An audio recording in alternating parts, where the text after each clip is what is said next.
నమస్తే. Welcome to KR TV. ఇవాళ మన తోటి ఉన్నటువంటి వ్యక్తి ఒక స్పెషల్ గెస్ట్ అని చెప్పుకోవచ్చు. ఎందుకు ఆ స్పెషల్ గెస్ట్ అని చెప్తా ఉన్నానంటే, మీకు ముందుగా గెస్ట్‌ను పరిచయం చేయకంటే ముంగట కొన్ని పేపర్లు అయితే చూపిస్తా. ఫోటోలు, పేపర్లు, వాటికి సంబంధించిన డాక్యుమెంట్స్ ఇవన్నీ పట్టుకొని మన స్టూడియోకి రావడం జరిగింది. మరి ఆయన ఎవరో కాదు, farm house case, Moinabad farm house ఇష్యూలో ఉన్నటువంటి వ్యక్తి నందకుమార్ గారు మనతోటి ఉన్నారు. అదేవిధంగా హోటల్కి సంబంధించి హీరో వెంకటేష్, అదేవిధంగా సురేష్ బాబు గారు తన హోటల్ను అన్యాయంగా తీసుకున్నారు అని చెప్పేసి మన దగ్గరకు వచ్చారు. ఒకసారి అసలు ఇవి ఏం జరిగింది, నందకుమార్ పాత్ర ఏంది అని అన్నది అడిగి తెలుసుకుందాం. వెల్కమ్ నందకిషోర్ గారు. నమస్తే అండి. బాగున్నారా? మంచిగా ఉన్నాను. ఎన్ని రోజులు ఉన్నారు మీరు జైల్లో? 77 days. ఎట్లుండే జైలు? మంచిగా ఉండేనా? జైల్లో అదొక ఎక్స్పీరియన్స్. అదొక ఎక్స్పీరియన్స్ అండి. ఎందుకంటే జైలుకి వెళ్ళినప్పుడు మామూలుగా పాపం చాలామంది ఖైదీలు ఉంటారు, ఆఫీసర్స్ ఉంటారు, నైట్ డ్యూటీ చేసేవాళ్ళు ఉంటారు. అక్కడ అందరూ చెప్పేది ఒకటే, అన్న ఇక్కడికి వచ్చిన వాళ్ళు రకరకాల నేరాలు చేసి వస్తారు, ఏదో ఒక నేరం చేసి వస్తారు. కానీ మేము ఫస్ట్ వ్యక్తి మిమ్మల్ని చూస్తున్నాము, ఎటువంటి నేరం చేయకుండా ఇన్ని రోజులు జైలు ఉండాల్సిన పరిస్థితి మీకు వచ్చింది అని వాళ్ళు పాపం అందరూ పాపం నా గురించి ప్రే చేసిండ్రు. అన్న మీకు మంచిగా కావాలి, మీరు అనవసరంగా దీంట్లో ఇరికిండ్రు, మీ ప్రాపర్టీ డిస్మెంటల్ చేసిండ్రు అన్నీ కలిసి. ఎందుకంటే మేము రోజు పేపర్ చూస్తుంటాం. అక్కడ ఏముంటుందండి, టీవీ ఉంటుంది, కానీ టీవీ నేషనల్ ఛానల్స్ ఉంటాయి. రోజు పేపర్ తెప్పించుకొని చూసినప్పుడల్లా నాకు ఒక విచిత్రంగా అనిపించేది, ఇన్ని కేసులు ఎందుకు పెడుతున్నారు ఏంది అనేది ఒక విచిత్రంగా. సో అందరూ అక్కడ ఆఫీసర్లు కానివ్వండి, అక్కడ ఉన్న డ్యూటీ ఆఫీసర్స్ కానివ్వండి, ఖైదీలు కానివ్వండి, అందరూ నా పైన ఒక విధమైన ఫిట్నెస్, అంటే అరే పాపం ఇలా జరిగింది, అరే పాపం ఇలా జరిగింది అన్న, మీరు తొందరగా బయటికి వెళ్ళాలి, మీరు బయటికి వెళ్ళిన తర్వాత మీకు చాలా ఉజ్వల భవిష్యత్తు ఉంటుంది, ఎందుకంటే ఎటువంటి నేరం చేయకుండా వచ్చిండ్రు, దీనికి కారణం ఏదో ఉంటుంది. ఎందుకంటే ప్రతి ఒక్కదానికి దేవుడు స్క్రిప్ట్లో ఏదో ఒకటి ఉంటుంది. అంటే అసలు అనుకోకుండా ఈ ఒక కీలక పరిణామం చోటు చేసుకున్నప్పుడు అది ఎందుకు జరిగింది అనేది ఇప్పటికి కూడా నాకు అర్థమవుతలేదు. కానీ దీనికి ఏదో ఒక కారణం ఉంటుంది, ఒక కారణంతోనే ఏదైనా దేవుడు చేస్తాడు. సో నా సాఫీగా జరిగే ప్రయాణంలో సడన్లీ ట్విస్ట్ వచ్చింది. ఆ ట్విస్ట్ ఏంటంటే సడన్లీ ఈ కేసులో ఇన్వాల్వ్ కావడము, ఈ కేసులో ఇన్వాల్వ్ అయిన తర్వాత నేను ఇట్లా రకరకాలుగా చేయడము. సరే, నాకు ఎప్పుడు కూడా పెద్దగా అంటే నాకు ఫ్రెండ్షిప్ అంటే ఇష్టం, అంతా ఫ్రెండ్షిప్ చేసావని అందరితో, ఆఫీసర్స్తో కానీ పొలిటీషియన్తో కానీ ఇలా జరిగింది. సో అందరూ అదే కోరుకునే వాళ్ళు అనమాట, నువ్వు బయటికి వెళ్ళిన తర్వాత ఉజ్వల భవిష్యత్తు ఉంటుంది, ఎందుకంటే నువ్వు ఇట్లా అనవసరంగా దీంట్లో ఇరికినావు అని చెప్పి అన్నారు. సో అదేవిధంగా అందరూ ప్రే చేసిండ్రు. మా ఫాదర్ మదరు, గురువుల ఆశీర్వాదము, దేవుడు ఆశీర్వాదం వల్ల, దయ వల్ల నేను బయటకు వచ్చిన. రైట్. అంటే మీరు విఐపి బ్యారక్లో ఉన్నారా జైల్లో ఉన్నప్పుడు? విఐపి బ్యారక్ ఏముండదన్న, మామూలుగా ఏబిసి అని ఉంటాయి అనమాట. సో దాంట్లో బి బ్యారక్లో ఉండేవాడిని. సో పర్లేదు, ఓకే. ట్రీట్మెంట్ ఎట్లా ఇచ్చారు? మంచిగానే ఇచ్చిరా? అంటే మీకు అంటే అందరికీ ఇచ్చిన విధంగానే ఇస్తారు, స్పెషల్గా ఏముండదు.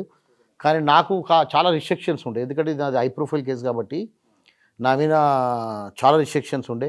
డైలీ సీసీ కెమెరాలు రికార్డ్ చేయడము, నాకు తర్వాత ఫోన్లు కూడా మాట్లాడినా రికార్డ్ చేయడము, అట్లా ప్రతి ఒక్కరు ఎవరికి ములాఖాతుకి ఎవరు వస్తున్నది, ములాఖాతు ఎక్కువ ఇచ్చేవాళ్ళు కాదు అట్లా చాలా. ఎందుకంటే మొత్తం గవర్నమెంట్ వస్తాం అనుకురా, జైల్లో నుంచి బయటకు వస్తాను అనుకురా? లేదు, ఇప్పుడే వస్తాను, ఇప్పుడు వద్దాం అనుకున్నా. అంటే యాక్చువల్గా ఈ పీడీ యాక్ట్ పెడితే యాక్చువల్గా 1 year ఉంటుంది కాబట్టి, సో పీడీ యాక్ట్ ప్లాన్ చేసిరని చెప్పి ఇన్ఫర్మేషన్ వచ్చింది. రకరకాల కేసులు నా మీద ఫామ్ చేసి, ఎందుకంటే పీడీ యాక్ట్ పెట్టాలన్నప్పుడు ఒక మనిషికి క్రైమ్ హిస్టరీ ఉండాలి.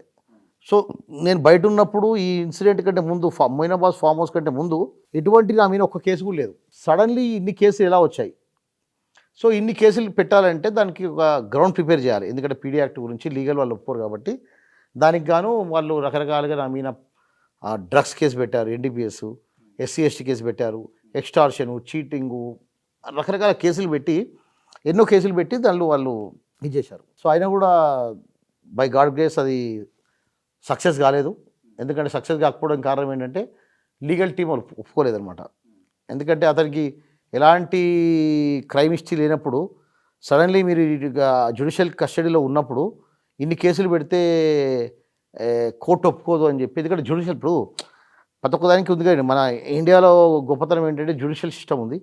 జ్యుడిషియల్ సిస్టంలో మనకు అడుగుతారు జడ్జెస్కి, ఎందుకంటే వాళ్ళకి ఎటువంటి ఇది ఉండదు. సో జడ్జెస్ అడుగుతారు ఏంటి, ఎందుకు పెట్టారు పీడీ యాక్ట్ అని.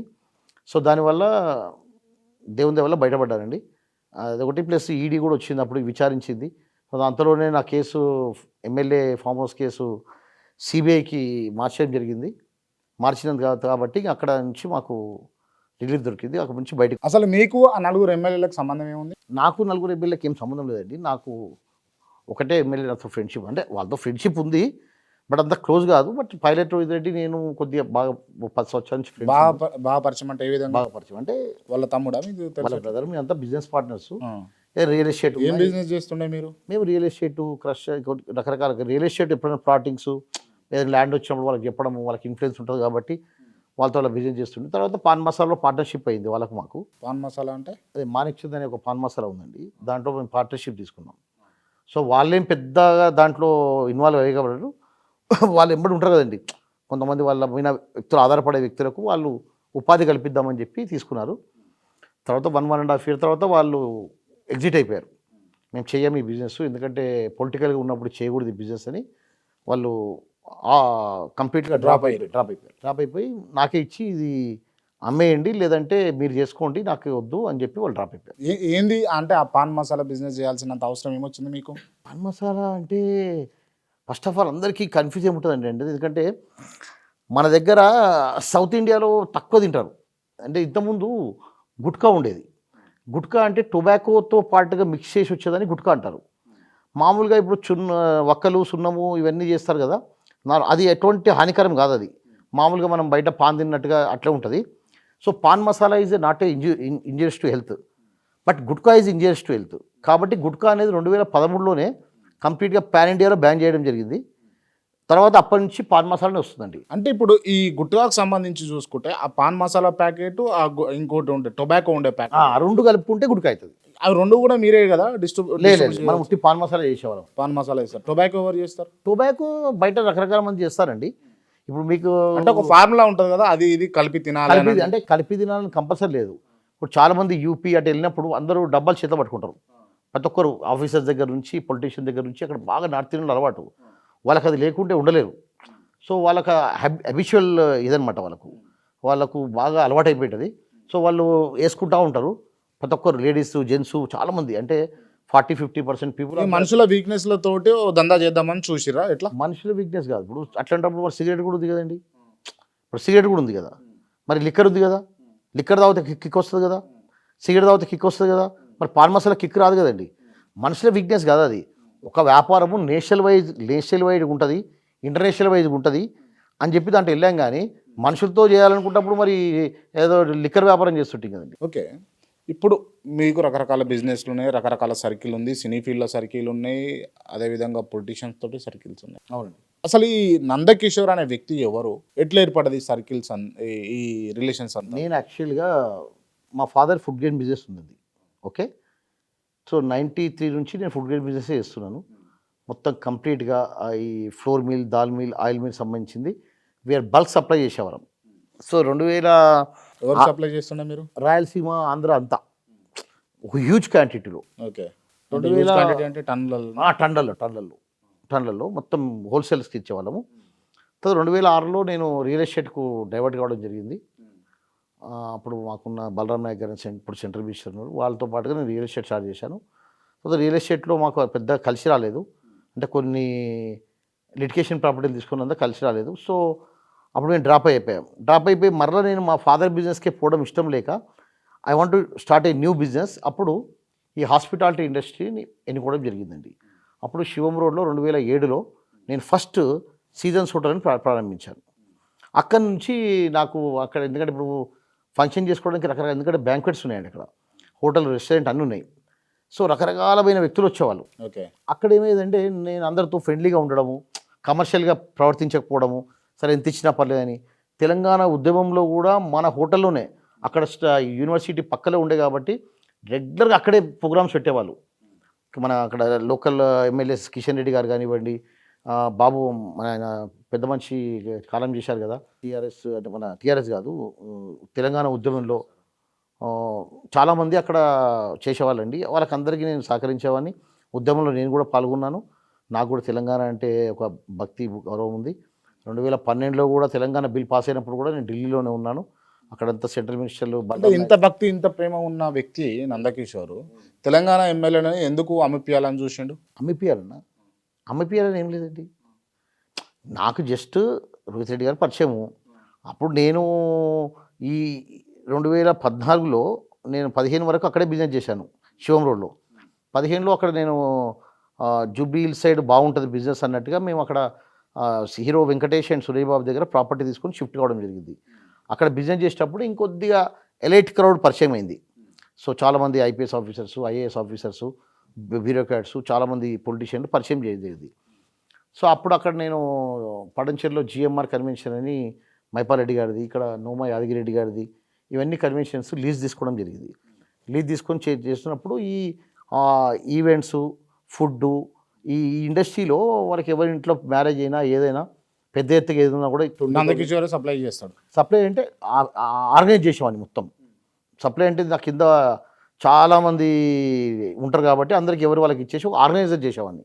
ఈవెంట్స్ కానివ్వండి, ఫుడ్ కానివ్వండి. ఎంత తీసుకుంటారు ఒక ఈవెంట్ చేయాలంటే? ఒక 2000 మందికి బట్టి 2000 మందికి పెట్టాలి. 500, 1000 అంటే డిపెండ్స్, మెనూని బట్టి ఉంటుంది. అది మనం డిసైడ్ చేయలేం అట్లా వాళ్ళకి దగ్గర. కానీ అక్కడ ఏంటంటే వాళ్ళు అందరికీ నేను రీజనబుల్గా చేసేవాడిని.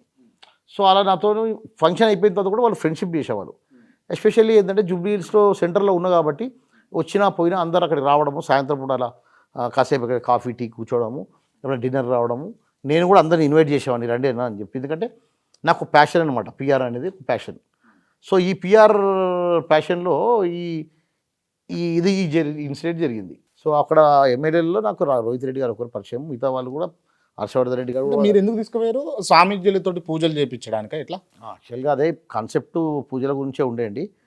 నేను 2022 జూలైలో దాసోశ్రావణ్ గారు నాకు ఈ సింహయాజీ ఉన్నాడు కదా, కొద్దిగా లావు ఉంటారు, అతడితో పరిచయం చేయించాడు. ఎవరు పరిచయం చేయించారు? దాసోశ్రావణ్ గారు. శ్రావణ్ గారు పరిచయం చేశారు. ఎవరిని? ఆ సింహయాజిని పరిచయం చేసిన తర్వాత నేను దాసో శ్రావణ్కు సింహయాజికి ఏం సంబంధం? మొదటి నుంచే పరిచయం ఉందంట నాకు తెలియదు వాళ్ళిద్దరికి. నేను దాసో శ్రావణ్ గారికి ఒక్కొక్క నాకు గురువు ఉంటే అతను పరిచయం చేశాను, అతను నాకు పరిచయం చేశాడు. సో అప్పుడు వాడితో ఉన్నప్పుడు నేను ఢిల్లీకి వెళ్ళాను. ఢిల్లీకి వెళ్ళినప్పుడు అక్కడ ఇదే పాన్ మసాలాని అమ్మేద్దామనే కాన్సెప్ట్తో నేను ఢిల్లీకి వెళ్ళాను. అక్కడ సింహయాజీ గారు అండ్ రామచంద్ర భారతి గారిని పరిచయం చేశాను. తర్వాత సరే స్వామీజీలు ఎప్పుడన్నా రండి అంటే రామచంద్ర భారతి గారు నాకు పాన్ మసాలా అమ్మిద్దాము, మీకు హెల్ప్ చేస్తాను అని చెప్పి, కొద్దిగా నాకు యూపీలో బాగా సర్కిల్ ఉంది, అక్కడ యూపీలో ఈ పాన్ మసాలా అమ్ముడు ఎక్కడిది మళ్ళీ? ఇది ఈ పాన్ మసాలా మేము బ్రాండ్ కొన్నాం చెప్పినా కదండి, పాన్ మసాలా బ్రాండ్ కొన్నాం మేము. సో దీన్ని అమ్మే క్రమంలో నేను రామచంద్ర భారతి గారిని కలిశాను సింహయాజీ త్రూ. అప్పుడు వాళ్ళు ఒకసారి హైదరాబాద్ వచ్చినప్పుడు మా ఇంట్లో ఉండడం జరిగింది. అంటే మార్నింగ్ వచ్చి ఈవినింగ్ వెళ్ళిపోయారు. ఆ క్రమంలో నేను రోహిత్ రెడ్డి గారికి ఫోన్ చేసి, అన్న ఇట్లా వచ్చారు, ఒకసారి బ్లెస్సింగ్ తీసుకోండి అంటే తను రావడం జరిగింది. అంటే అంత పెద్ద తోపు అన్నట్టు ఆయన? ఎవరు?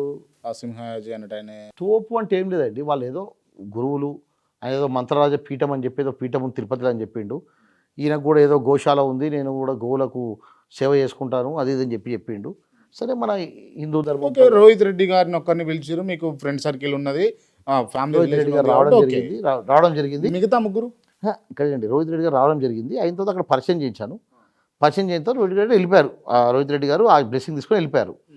వెళ్ళిపోయిన తర్వాత మరో రోజు నేను ఢిల్లీకి వెళ్ళడం జరిగింది. ఢిల్లీకి వెళ్ళినప్పుడు మళ్ళీ ఢిల్లీ నుంచి రిటర్న్ రావడం జరిగింది. మళ్ళీ అక్కడ సింహాజీ రామచంద్ర భారతిని కలిశాను. కలిసినప్పుడు ఆయన ఎవరో వాళ్ళ ఫ్రెండ్స్ని పరిచయం చేశాడు, తుషార్ వెల్లంపల్లిని. వాళ్ళకి ఏదో కేరళ వాసి ఆయన రాహుల్ గాంధీ పైన పోటీ చేశాడు, ఆయన పరిచయం చేశాడు. తర్వాత హైదరాబాద్ వచ్చేసాడు. మళ్ళీ అప్పుడు రోహిత్ రెడ్డి గారితో మళ్ళీ కలిసి అన్న ఇలా వెళ్ళొచ్చాను అది అన్నప్పుడు నాకు ఒకసారి వారితో నాకు పిలవండి హైదరాబాద్కు అని చెప్పి రోహిత్ రెడ్డి గారు చెప్తే నేను పిలిచాను. పిలిచి అప్పుడు ఈ క్రమంలో ఇది జరిగింది, ఫామ్ హౌస్ జరిగింది. మోయినాబాద్కి ఎందుకు వేరు మీరు పర్టికులర్గా? అంటే రోహిత్ అన్న ఏం చేశాడంటే, నేను ఇట్లా నా ఫ్రెండ్స్ కూడా వస్తున్నారు, రోహిత్ అన్న ఎందుకంటే అంటే రెస్పెక్ట్ చేస్తున్నారు ఇప్పటికి కూడా ఉన్నదా రెస్పెక్ట్? లేదు రెస్పెక్ట్ ఉంటుంది, ఎవరైనా కూడా నేను రెస్పెక్ట్ చేస్తాను. ఎందుకంటే బిజినెస్ దేనికి ఇప్పుడు ఇన్సిడెంట్ అయింది, అది ఎలా అయింది, ఎందుకు అయింది అనేది లెటర్ మన తర్వాత అది దాంట్లో ఎవరు సూత్రధారి ఎవరు పాత్రధారి అనేది ఇప్పుడు ఆల్రెడీ సుప్రీంకోర్టులో మ్యాటర్ ఉంది. కాబట్టి మనం ఇప్పుడు ఎవరు అని ఏం తెలియకుండా ఎవరి మీద మనం ఏమంటారు బండ వేయడం కరెక్ట్ కాదు. కాబట్టి అది నేను రోహిత్ అన్న అంటే ఎప్పుడు రోహిత్ రెడ్డి గారు అంట, నాకంటే చిన్నోడే, ఆయన కూడా నేను రోహిత్ రెడ్డి గారే అంట, నేను రోహిత్ అన్న అంట. సో ఆయన కూడా అన్న అంట, నేను కూడా అన్న అంట. సో వాళ్ళంతా బ్రదర్స్ లాగా ఉంటాము. సో అలా ఆయన పరిచయం చేయడం జరిగింది. ఆయన పిలవండి ఇట్లా మాట్లాడుతా అన్నప్పుడు పిలిచినప్పుడు మా ఇంట్లో ఉండి భోజనం చేసినప్పుడు అన్న మీరు ఇట్లా ఫామ్ హౌస్కి రండి, ఫామ్ హౌస్లో మా వాళ్ళు కూడా అందరూ వస్తుండ్రు అని చెప్తే అక్కడ ఫామ్ హౌస్కు తీసుకెళ్ళడం జరిగింది. ఆయన వెళ్ళిపోతున్నాడు, రామచంద్ర భారతి 5 o'clock ఫ్లైట్ ఉండే, అక్కడ పోవడం జరిగింది. పోయిన తర్వాత మీకు అంతా తెలుసు కదండి, అక్కడి నుంచి టీవీలలో చూశారు, అక్కడ డిస్కషన్స్ పొలిటికల్ డిస్కషన్స్తో పాటుగా ఆ, పూజా కార్యక్రమాల గురించి డిస్కషన్ జరిగినాయి. అంటే వీళ్ళు అంటే ఇప్పుడు భక్తి పారవశ్యమై ఉన్నారా ఆ నలుగురు ఎమ్మెల్యేలు కూడా? ఇంకా వాళ్ళు భక్తి ఎందుకు, భక్తి అనేది అది వాళ్ళు ఆల్రెడీ మమ్మల్ని ట్రాప్లో ఉన్నారు. మీరు వాళ్ళని ట్రాప్ చేసిరా, వాళ్ళు మిమ్మల్ని ట్రాప్ చేసిరా? ఇక మేము వాళ్ళని ట్రాప్ చేసామా, వాళ్ళు మమ్మల్ని ట్రాప్ చేసిరా అనేది ఎంక్వైరీలో వస్తుంది. ఇప్పుడు నేను చెప్పాననుకోండి, అది మన కోర్టు ఉల్లంఘన అవుతుంది. ఎందుకంటే matter in the subsidies. So నేను దాని గురించి మళ్ళీ ఒకరోజు మనం మాట్లాడదాం. మళ్ళీ దాని గురించి క్లియర్గా ఫామ్ హౌస్ ఫైల్స్ అని పెట్టి దాని గురించి క్లియర్గా చెప్తా. ఎందుకంటే ఇప్పుడు అది మొత్తం మనమే ఇన్వెస్టిగేషన్ చేసామనుకోండి, మరి సిబిఐకి సిట్టు కూడా అవకాశం వాళ్ళు చేయాలి కదండి. మనం మొత్తం చేయలేం కదా. మనం ఓన్లీ మీరు చెప్పండి, మీ తప్పు నందకిషోర్ అనే వ్యక్తి తప్పు చేయకుండా 77 రోజులు జైలు ఉన్నాడా? నేను ఫస్ట్ రాగానే అదే అడిగాను, నేను ఫస్ట్ అదే చెప్పా. నేను తప్పు చేయలేదని అనుకుంటున్నాను. తప్పు చేస్తే మనకి పర్మనెంట్గా ఉంటుందండి జైల్లో. నిజంగా నేను తప్పు చేశాను అనుకోండి, పర్మనెంట్గా వెళ్తా జైల్లో. నేను పర్మనెంట్గా వెళ్ళలేను అనుకోండి, తప్పు చేయనట్టే కదా. అది ఎంక్వైరీలో తేలాల్సిన విషయం. కానీ అక్కడ వాళ్ళు అక్కడ ఉన్న ఖైదీలు, అక్కడ ఉన్న ఆఫీసర్స్, అక్కడ ఉన్న డ్యూటీ ఆఫీసర్స్ వాళ్ళందరూ చెప్పడం ఏంటంటే, అరే ఎలాంటి తప్పు చేయకుండా ఇన్ని రోజులు జైలు శిక్ష అనుభవిస్తున్నావు నువ్వు అనేది. ఇప్పుడు ఎందుకంటే మన అది వాళ్ళు అన్నారు, వాళ్ళు సింపతైజీగా అంటారు. వాళ్ళే అది అది పక్కన పెట్టండి కిషోర్ గారు. నిజంగా మీ ఆత్మ సాక్షిగా ఆ రోజు మొయినాబాద్ ఫామ్ హౌస్లో ఏం జరిగింది? మీరు తలా 100 కోట్లు ఇద్దామని చెప్పేసి వాళ్ళని తీసుకొని పోయారా లేదా? 100 కోట్లు అదే క్రాంతి గారు, మళ్ళీ మీరు అదే అడుగుతుండ్రు. 100 కోట్లు ఇస్తా అన్నామా, వాళ్ళు అడిగారా, మేము ఇస్తా అన్నామా అనే విషయాలు ఎంక్వైరీ తేలుతాయి.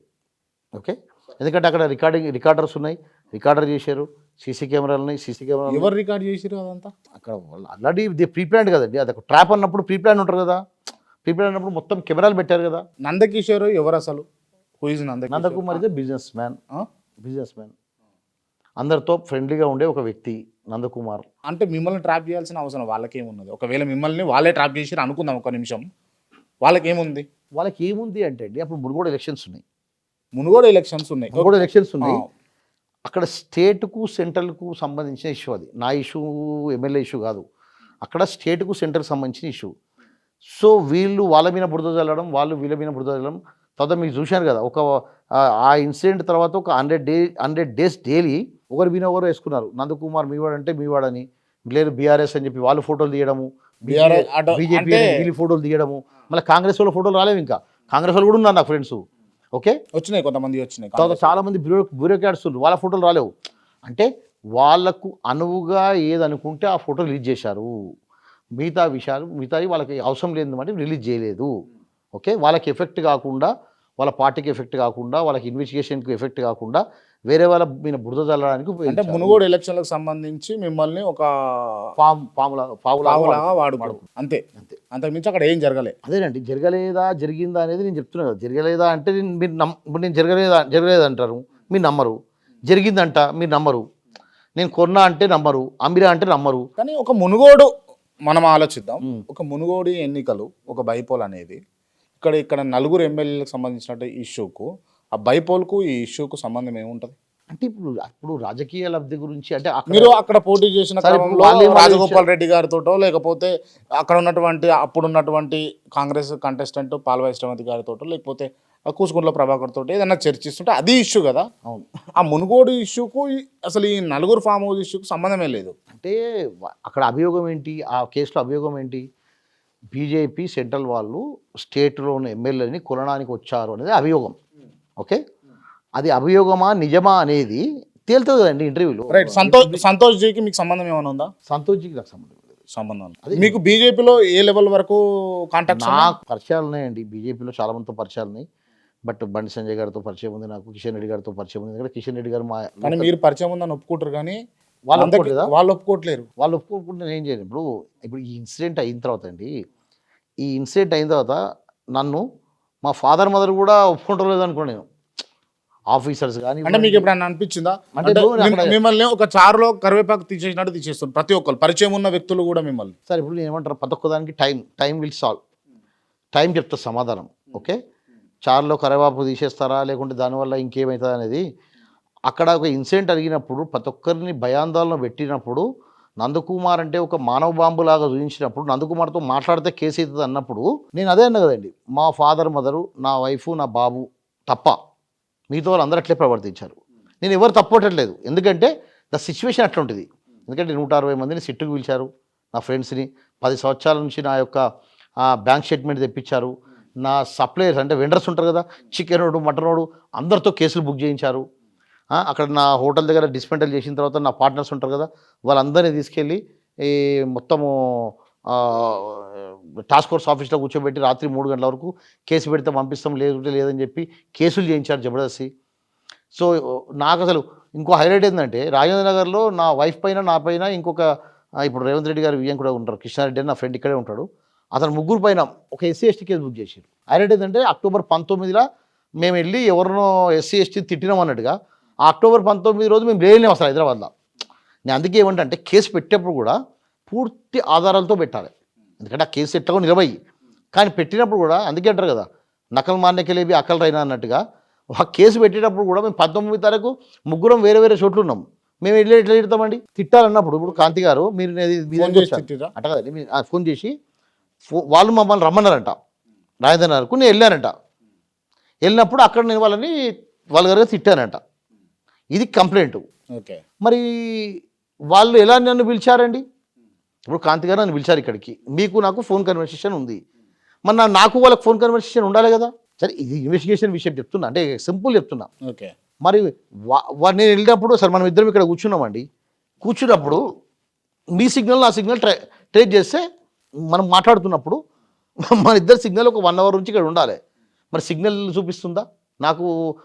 టెక్నికల్ గా వాళ్ళన్నీ కూడా సాల్వ్ చేసుకొని కేసులు పెట్టాలంటారు, అంతేనా? కేసులు పెట్టి అంటే కేసులు పెట్టేసిర్రు, ఇవన్నీ ఆలోచించలేరు. అక్కడ కావాల్సింది కేసులు, అయింది కేసులు పెట్టేశారు. అక్కడ ఎక్కడో గోవాల డ్రగ్స్ కేసు చదివితే వాడికి నాకు లింక్ పెట్టారు. ఇవన్నీ వాడికి పరిచయం లేదండి. ఇప్పుడు గోవాలో డ్రగ్స్ అన్నారు కాబట్టి నందకుమార్ డ్రగ్స్ తీసుకుంటాడా? అదే నేను చెప్తున్నా కదా, నేను అడుగుతున్నా. నేను డ్రగ్స్ తీసుకుంటాను అంటే నా బ్లడ్ తీసుకోండి, రెడీ. బ్లడ్ శాంపిల్ ఇంటికి ఏమంటది ఇస్తా, శాంపిల్ రెడీ. నేను డ్రగ్స్ తీసుకుంటా నేను చెప్తాను అనుకోండి నంబరు, బ్లడ్ తీసుకొని చూపించండి. అసలు అలవాటు లేదు, అలవాటు లేనప్పుడు చూసారు ఎప్పుడన్నా డ్రగ్స్ చూడలేదండి, అసలే చూడలేదు. టీవీలో చూడమే, టీవీలో చూడమే కానీ ఎప్పుడు చూడలేదు, లైవ్ లో చూడలేదు. నా ముందు కూడా ఎవరు తీసుకోలేరు కూడా. అటువంటి అంత మంచి సర్కిల్ ఉందా మీ చుట్టూ?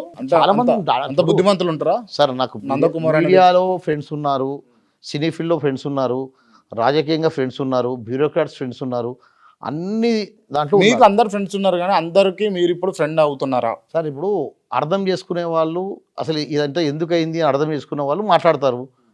కొంతమందికి భయంతో కొంతమంది మాట్లాడరు. మాట్లాడకుండా కూడా నేను ఎవరు తప్పట్లేను, ఎందుకంటే నాకు కొంతమంది క్లోజ్ ఫ్రెండ్స్ ఉన్నారు, యూఎస్లో ఉంటారు. వాళ్ళకు కూడా ఫోన్లు వెళ్ళి వాళ్ళని కూడా భయపెట్టించారు. నేను అన్నారే మీరు యూఎస్లో ఉంటారు కదా బాబు, మీకేంటి భయం అని అడిగా. సరే ఇక్కడ వాళ్ళకంటే భయము కేసు పెడతారని. అక్కడ నుంచి అమెరికా వాళ్ళకు కూడా కాల్ చేసి అక్కడ నుంచి మిమ్మల్ని మానిటర్ చేస్తారేమో వాళ్ళు. అంటే అక్కడ అమెరికా వాళ్ళకు కూడా భయాందోళన గురి చేసిండ్రు. వాళ్ళు నా ఫోన్ ఎదురు పని చేసిండ్రు. ఏంటబ్బా ఎందుకు ఇట్లా చేస్తున్నారు అని చూస్తే మాకు కూడా కాల్ వచ్చింది, నీకు వాళ్ళకి ఏం సంబంధం, నువ్వు ఇండియాకు వస్తే అరెస్ట్ చేస్తామని చెప్తే వాడు ఫోన్ మాట్లాడడం పని చేసిండు. కానీ మొత్తానికి ఈ మొయినాబాద్ ఫామ్ హౌస్ ఇష్యూ వల్ల నందకుమార్ అనే వ్యక్తి నేషనల్ వైడ్ సెలబ్రిటీ అయిపోయాడు. అట్లా కాదండి, నేషనల్ వైడ్ సెలబ్రిటీ అయ్యిండా? ఇప్పుడు సరే నా మొత్తము నా యొక్క 40 సంవత్సరాల నుంచి 45 సంవత్సరాల నుంచి నేను చేసుకున్న సామ్రాజ్యం అంతా కూలిపోయింది. నన్ను మార్కెట్లో డిఫేమ్ చేసిండ్రు. నా హోటల్కు నా మీద 100 మంది 200 మంది బతికేవాళ్ళు, వాళ్ళందరికీ బెడ్ అండ్ బటర్ లేకుండా చేసిండ్రు. నా మొత్తం వ్యాపారం ధ్వంసం చేసిండ్రు. నా మీద రకరకాల కేసులు పెట్టిర్రు. ఇంత నష్టం జరిగినప్పుడు నాకు ఏం నేషనల్ ఫిగర్ అయితే ఏం లాభం అండి? నేషనల్ ఫిగర్ అయినప్పుడు ఏం లాభం ఉండాలిగా నాకు. ఎందుకు ఫ్రీ పబ్లిసిటీ ఏం చేసింది? భోజనం పెడతా పబ్లిసిటీ. నేనేం చెప్పండి, మీకు బీజేపీ పార్టీకి సంబంధం ఉందా? మీకు బీఆర్ఎస్ పార్టీకి సంబంధం ఉందా? మీకు కాంగ్రెస్ పార్టీకి సంబంధం ఉందా? నాకు బీజేపీకి సంబంధం ఉంది, నాకు బీఆర్ఎస్ సంబంధం ఉంది, నాకు కాంగ్రెస్ సంబంధం ఉంది, నాకు అందరితో సంబంధాలు ఉన్నాయని చెప్పిన. ఏ పార్టీ వాడిని కాదు, ఏ కండువ వేసుకోలేదు నా. కానీ సరే మునుగోడు ఎన్నికలు గెలవడం కోసం, మొయినాబాద్ ఫామ్ హౌస్ ఇష్యూ చేసుకోవడం కోసము మీ నందకుమార్ అనే వ్యక్తిని ఎందుకు అక్కడ యూజ్ చేసినారు, ఎందుకు అక్కడ ఉపయోగపడ్డాడు? అంటే నేను నాతో పాటు ఇంకిద్దరు కదండి, వాళ్ళు కూడా అందరం ఉపయోగపడ్డాం. అంటే మీరు అంటే నాకు తెలిసిన అంశము ఇది నిజమా కాదా మీరు చెప్పాలి. బయట కూడా ప్రాచుర్యంలో ఉన్నటువంటి అంశం ఏంటి అంటే, ఓ స్వామీజీలను పట్టుకొచ్చి, అంటే తదేపి మీ వర్కే ఇదంట, స్వామీజీలను పట్టుకొచ్చి పూజలు చేపిస్తానా మంచి జరుగుతుంది అని చెప్పేసి అవతల ఉన్న పర్సన్ దగ్గర ఎవరైతే ఎక్స్ఎమ్మెల్యే లేకపోతే బ్యూరోక్రాట్స్ ఎవరెవరో సంథింగ్ క్రాంతి మల్లేష్ ఎల్లేష్ వాళ్ళ దగ్గర డబ్బులు తీసుకుంటారట నిజమా? సార్ ఇప్పుడు నాకు హోటల్ బిజినెస్ ఉంది, నాకు క్యాటరింగ్ బిజినెస్ ఉంది, కన్వెన్షన్ బిజినెస్ ఉంది. మీకు ఓ విషయం ఏంటంటే హైలైట్, మా హోటల్లో ఒకరు గురు వచ్చేవాడు, అంటే ఇక్కడ నాగోల్లో ఉంటాడు ఆయన. ఆయన పేరు గురు రాఘవ శర్మ. ఓకే, ఆయన లక్ష్మణ శివస్వామి భక్తుడు. ఆయన కొన్ని వచ్చేస్తాయి మాటలు. సో ఎప్పుడన్నా వచ్చినప్పుడు నాన్న అక్కడ కూర్చుంటాను నాకు కొద్దిగా అంటే కూర్చునేవాడు. సో నేనేందంటే ఎవరైనా ఎమ్మెల్యే వచ్చాడు, అన్న ఒకసారి కలవండి మాట్లాడండి, ఎందుకంటే పాపం మీరు ఎలక్షన్లో పడుతుండ్రు, మీకు ఉందా లేదా ఒకసారి తెలుసుకోండి, యోగం ఉందా లేదా అని పంపిస్తే, అసలు ఇది ఏంటంటే పంపించినప్పుడు ఆ, వీళ్ళకి ఏంటంటే పాపం వాళ్ళకి తెలియదు. మీరు నమ్మరు, 10,000 రూపాయలు నేను చేతిలో నుంచి కవర్లో పెట్టి ఇలా వాళ్ళకి ఇచ్చేవాడిని, అన్న గురుగారికి ఇచ్చేయండి అని చెప్పి. అంటే నేను పెట్టానా తీసుకున్నానా? మీరు ఇస్తుండేనా? నేను ఇచ్చేవాడిని. ఆ. ఇది కావాలంటే మీకు ఆ గురువుగారు నెంబర్ ఇస్తాను, ఆ గురువుగారితో మీరు క్రాస్ చెక్ చేసుకోండి. ఆయన ఎన్నోసార్లు అనేవాడు, అదేనా నువ్వెందుకు ఇస్తావు, వాళ్ళు కన్సల్టెన్సీ చేసినప్పుడు వాళ్ళు ఇవ్వాలి కదా అంటే, లేలే గురూజీ వాళ్ళు పెద్దవాళ్ళు, వాళ్ళకి తెలియదు, ఎంతోమంది బ్యూరోక్రాట్స్ కానివ్వండి వాళ్ళకి తెలియదు, బాబు తెలియక ఇవ్వరు. వాళ్ళు ఏదో గురువు అన్న నమస్కారం పెట్టి పూలు పండ్లు పెట్టేసి నమస్కారం పెట్టి వెళ్తారు. ఆ పాపం ఆయనకు కూడా మరి అంటే అది టోకెన్ అమౌంట్ కావచ్చు, ఆ టోకెన్ అమౌంట్ మీరు ఇచ్చి అది అసలు అంతే అమౌంట్ మీరు అండి. కడతారు కావచ్చు, లే, లే, లే. వాళ్ళతో కట్టిస్తారు వాళ్ళు తీసుకునేదే 5,000 అన్నప్పుడు నేనే చేతి ఇచ్చినప్పుడు మళ్ళీ ఇంకెప్పుడు తీసుకున్నావు పని. ఇప్పుడు వేరే వాళ్ళు పూజలు చేసి 10 లక్షలు అందుపై ఆ స్ట్రాటజీలు ఎట్లుంటాయి అని అంటే అదే నేను చెప్పాను నేను చెప్- ఆయన ఏదైనా పూజలు చేసి ఆ. మీరు అన్నట్టు సరే ఇక్కడ 10,000 ఇచ్చిన, అదే పూజలు చేసి 10 లక్షలు తీసుకున్నాను అనుకోండి, దానికి వెళ్ళి తీసుకున్నానికే మీనింగ్ ఉంటుంది. అసలు వన్ టైం కన్సల్టెన్సీలో వెళ్ళిపోతాడు, మళ్ళీ వీళ్ళు వాళ్ళు కలవరు. కలవనప్పుడు అంటే సరే ఇప్పుడు నేను ఏమంటున్నా, రకరకాల బ్లేమ్ చేసిన భయ్ సాబ్, నన్ను ఇప్పుడు cheater అన్నారు, నన్ను చీటర్ అన్నాడు. ఇప్పుడు ఆ గురువుగారు నందకుమార్ భాయ్ నేను ఒక పని చేస్తా, ఉమ్. నాకు తెలిసిన ఒక స్వామీజీ ఉన్నాడు, Okay. నేను మిమ్మల్ని తీసుకొని పోతా, Okay, right. ఈ కేసుకు సంబంధించిన రెమెడీస్ ఏంది, లేకపోతే ఎట్లా చేస్తే నందకుమార్ బయటపడతాడు అన్న విషయాలపైన నేను క్లియర్గా ఒక రెమెడీ చెప్పిస్తా. తప్పకుండా నువ్వు నమ్ముతావా? నమ్ముతావు కదా. ఆ స్వామీజీ ఆ ఎక్స్ అనే పర్సన్కి ఓ 10 లక్షలు 20 లక్షలు లేకపోతే ₹1,00,00,000 ఇవ్వాల్సి వస్తే ఇస్తావా? నేను ఇవ్వలేను కదా. నేను అలాంటి స్వాములు ఎవరిని కూడా, ఇప్పుడు మీరు అన్నారు కదా, నేను ఆయన 2,000 3,000 ఎంత డబ్బులు ఇస్తే అంత తీసుకునేవాడు. ఓకే, అయితే ఇక్కడ ఎవరైనా వచ్చేవాళ్ళు సెలబ్రిటీస్ కాబట్టి వాళ్ళకి తగ్గట్టుగా నేను ఒక్కోసారి వాళ్ళు కూడా ఇచ్చేవాళ్ళు, నేను ఇచ్చిప్పించేవాడిని. నాకు ఆ ఎమ్మెల్యే గారితో కానీ ఇంకొకరి గారితో కానీ నాకు ఏదైనా పనులు ఉంటాయి. నేను ఇటువంటి సేవలు చేసుకుంటూ అందరికి సేవలు చేసుకుంటూ ₹1,00,00,000 పొడగొట్టుకున్నా. ₹1,00,00,000 పొడగొట్టుకున్న తర్వాత మళ్ళీ ఇలాంటి బ్లేమ్ వేస్తే కొద్దిగా బాధ అనిపిస్తుంది, అంతే, ఇంకేం లేదు. సరే ఎవరేదో ఇప్పుడు నా ఇన్సిడెంట్ అయింది, ఇన్సిడెంట్ అయిన తర్వాత రకరకాల ఛానల్ వాళ్ళు రకరకాలుగా మాట్లాడినరు. కొందరు చింతపండు బిజినెస్ అన్నారు, కొంతమంది ఉప్పు బిజినెస్ అన్నారు, కొందరు బువ్వ బిజినెస్ అన్నారు, రకరకాల. సో ఏమైతే అంటే నేను ఎవరి నోరు మూపియలేను కదా, ఎవరు చూసింది వాళ్ళు చెప్పుకుంటారు, ఎవరు మాట్లాడేది వాళ్ళు మాట్లాడుతున్నారు. మాట్లాడుతున్నప్పుడు నేనేందో నాకు తెలుసు, నేను కరెక్టా లేదా అని నాకు తెలుసు. ఇప్పుడు అది చెయ్యలేను అని చెప్పి నేను ఒక ప్రమాణం ఏమంటే వేస్తా, ఎవరి మీద ప్రమాణం ఏమంటే అలా వినేస్తా. మీరు నమ్ముతారా ప్రమాణం వేస్తే? ఏం చేయాలి ఇప్పుడు, దాన్ని ఎట్లా ప్రూవ్ చేయాలి? ఆ గురువుగారు నెంబర్ ఇస్తా అంటున్నా, మీరు మాట్లాడండి. ఆ గురువుగారికి దగ్గర నందు ₹1 తీసుకుని అని చెప్తే మీరు ఏమంటే చేస్తా. సరే, నందు మంచోడు మంచోడా చెడ్డోడు అంటే నందకుమార్ అనే వ్యక్తి చాలా మంచోడు, నేను చెప్తున్నా కదా, మంచోడు, ఏ పాపం తెలియదు, ఎవరిని మోసం చేయలే, ఎవరి దగ్గర అన్యాయంగా డబ్బులు తీసుకోలేదు, డ్రగ్స్ అలవాటు లేదు, వేరే దందాలు చేయడు, సరే మంచోడే అనుకుందాం. ఒక 2 నిమిషాలు మీ హోటల్ ఎందుకు కూలగొట్టి చెప్పు. ఈ విషయం మాట్లాడి బాగుంది. ఇప్పుడు ఎందుకంటే అసలు విషయం ఇది మాట్లాడాలి. హోటల్ ఎందుకు కూలగొట్టిర్రు అనేది మీరు చెప్పండి, యాజ్ ఏ మీడియాగా మీకున్న నాలెడ్జ్ ఏంది. ఇప్పుడు నాది ఎమ్మెల్యే ఫామ్ హౌస్ కేసు అయింది, నా జ్యుడిషియల్ రిమాండ్ తీసుకెళ్ళిండ్రు, తర్వాత కస్టడీ అయింది. కస్టడీ అయిన తర్వాత ఈ ఎమ్మెల్యే కేసుకు నాకు 2014లో నేను సురేష్ బాబు దగ్గర నుంచి, హీరో వెంకటేష్ దగ్గర నుంచి లీజ్ తీసుకున్నాను సార్. ఓకే, తీసుకున్నా, పరిచయం ఉండేనా వాళ్ళతో? లేదు, అప్పటికి ఎవరు తీసుకెళ్ళి పరిచయం చేసిండ్రు, లీజ్ తీసుకున్నా. 2200 గజాలు మొత్తం తీసుకున్న తర్వాత 16లో మళ్ళీ వాళ్ళు రినివల్ చేసారు, మళ్ళీ 18లో రినివల్ చేసిండ్రు. 16లో రినివల్ చేసిన తర్వాత 17 ఆగస్టులో వాళ్ళు ఈ ప్రాపర్టీ అమ్మేయాలి నేను అని చెప్పి, ఏదో అప్పుడు డ్రగ్స్ కేసు అయింది కదా, మొత్తం హైదరాబాద్ డ్రగ్స్ కేసు అయితే రానాకు నోటీసులు వచ్చాయి. రానాకు నోటీసులు వస్తే ఆయన టెన్షన్ పడిపోయి హైపర్ టెన్షన్ అయిపోయి, నందుగారు మేము ప్రాపర్టీ అమ్ముదాం అనుకుంటున్నాము, అందరు టీవీలో చూపించారంటే నేను సార్ ఈ ప్రాపర్టీ కాదు అన్ని ప్రాపర్టీలు చూపించారు టీవీలో, నాది ఒకటే కాదు అన్ని ప్రాపర్టీలు చూపించారని చెప్పాను. అప్పుడు వాళ్ళు ఏమన్నారంటే మేము ఇదంటే అమ్ముదాం అనుకుంటున్నామండి అన్నారు. సరే వద్దండి, ఇప్పుడు మేము పెట్టే పరిస్థితి లేము, 14లో తీసుకున్నాము, 15లో ఓపెన్ చేసినాము, 16లో లిక్కర్ లైసెన్స్ వచ్చింది, మాకు ఇప్పుడిప్పుడే ఇంకా బిజినెస్ కూడా చేసుకోలేము, 10-12 కోట్లు ఖర్చు పెట్టాము, మేము తీసుకునే పొజిషన్ లేము అంటే, సురేష్ బాబు గారు వినకుండా మేము అమ్ముతాము, మీ ఇష్టం ఉంటుండండి లేకుంటే వెళ్ళిపోండి అన్నారు. సో అప్పుడు గత్యంతరం లీజ్ ఉన్నాక 14 లీజ్ ఉంది, 16 లీజ్ ఉంది, 18 లీజ్ అప్పటికి కాలేదు, 17లో డిస్కషన్ స్టార్ట్ అయింది. సరే వెళ్ళినప్పుడు వాళ్ళు మనకు ₹1,20,000 గజం చెప్పారండి. చెప్పిన తర్వాత మనము రెడీ అయ్యారు, మీరు ₹1,20,000 చెప్పారు వాళ్ళు గజం. చెప్తే మనం 1,10,000 అడిగాం. అయితే లేదు 1,20,000 అయితే ఇస్తామంటే మరుసటి రోజు వెళ్ళి ఓకే చెప్పేసా. ఒకేసారి ఇక తప్పదంటారు కదా, 1,20,000 గజంకి ఒప్పుకున్నారు. ఒప్పుకున్నాం. ఎక్కడి డబ్బులు ఎక్కడ మీ కాడ? మనం ఒక ఇన్వెస్టర్తో మాట్లాడుకున్నామండి. ఎందుకంటే ఏం చెప్పారంటే ఇట్లా ప్రైమ్ ప్లేస్ ఉంది అన్న, మాకు ఒక 5 years లీజ్ ఇవ్వాలి, మీరు మీకు మంచి ప్రాపర్టీ ఇప్పిస్తాము రీజనబుల్ ప్రైస్కు. అంటే అంటే బకరా చేద్దామని చూసి అవతల ఉన్న. బకరా కాదు, ఎందుకంటే ప్రాపర్టీ ఇప్పిస్తే ఈరోజు 4 లక్షలు అయిందండి. బకరానా బెనిఫిట్ అవుతుండేనా? 1,20,000 4 లక్షలు అయితే బకరానా బెనిఫిట్ అవుతుందా? బెనిఫిట్ బెనిఫిట్ అవుతుంది. సో వాళ్ళు ఓకే అండి చేద్దామన్నారు. అక్కడ ఏమైంది, ఎవ్రీ మంత్ 1,20,000 తర్వాత చెప్తానండి మేడం, మళ్ళీ 1,30,000, 1,40,000, అంతలేరు. 1,50,000, 1,60,000, 1,50,000 అప్పుడు డబ్బులు తీసుకెళ్ళాం. ఇన్వెస్టర్ అడిగి డబ్బులు తీసుకెళ్ళాం. ఇవ్వడు. లేదు నేను 1,00,000 చెప్తాను అంటాడు, నేను వద్దంటాడు. ఎవరంటారా మాట? సురేష్ బాబు గారు ఒకరే డీల్ చేస్తారు. వాళ్ళ ఇంట్లో రానా గారు కానివ్వండి, అభిరామ్ కానివ్వండి, వెంకటేష్ కానివ్వండి, వాళ్ళు డీల్ చేయరు. వ్యాపారం మొత్తం సురేష్ బాబు గారే చేస్తారనమాట. సో ఆయన ఫైనల్ అథారిటీ అయినా. సో అతనే డిస్కస్ చేసేవాడు, మేనేజర్లు కోఆర్డినేట్ చేసేవాళ్ళు. అలా 160, 170, 180, 2 lakhs. అయినా అంత అంటున్నా కూడా మీరు ఆ ప్రాపర్టీ మీదనే ఎందుకు పనులు పెట్టున్నారు? ఇక్కడ చెప్తున్నాను, మేము కొనాలని లేదండి. ఆప్షన్ మాకు ఏమి ఇచ్చిండు, మీరు ఖాళీ చేయండి లేకపోతే కొనుక్కోండి. కొంటామంటే రేటు పెంచుతాడు, లేదంటే ఖాళీ చేసి. ఇప్పుడు లీజ్ అన్నప్పుడు లీజ్ బ్రేక్ చేసే వ్యక్తి దానికి సంబంధించినటువంటి ఏమైతే ఉంటాయో ప్రొఫార్మాలో వాళ్ళు బ్రేక్ చేస్తే వాళ్ళు నష్టపరిహారం, మీరు బ్రేక్ చేస్తే మీరు నష్టపరిహారం ఇవ్వాల్సి ఉంటుంది కదా. అది క్లియర్గా మాట్లాడుకొని ఇంకొక లీజ్ తీసుకుంటే అయిపోయాయి కదా. నేను అదే అడిగినండి, సార్ లీజ్ ఇవ్వండి, మాకు కొనవద్దు అని చెప్పా.